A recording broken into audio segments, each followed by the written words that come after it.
Hello అండి. Good morning. ఈ మధ్య కాలంలో లేస్తేనే ఏ న్యూస్ గురించి వినాల్సి వస్తుందో అని భయంగా ఉందండి. కర్నూలు బస్సు యాక్సిడెంట్ తర్వాత ఒకటి యాక్సిడెంట్ అయితానే ఉన్నాయి. ఒక డ్రైవర్ నిర్లక్ష్యం వల్ల 30-40 మంది ప్రాణాలు కోల్పోయే పరిస్థితి ఉందండి. ఇప్పుడు ఎందుకక్క ఆ విషయం గుర్తుకొచ్చింది అంటారా? ఏం లేదండి, హైదరాబాద్లో మా రిలేటివ్స్ వాళ్ళది మ్యారేజ్ ఉంది.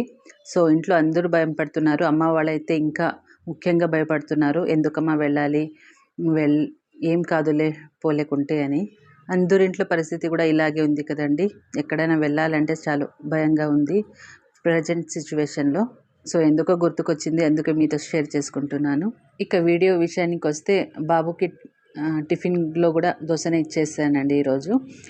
ఉల్లిపాయ దోశ అలాగే చట్నీ. మీరేం చేసుకున్నారు కామెంట్ చేయండి. మా ఇంట్లో అయితే కారం దోశ చట్నీ. బాయ్.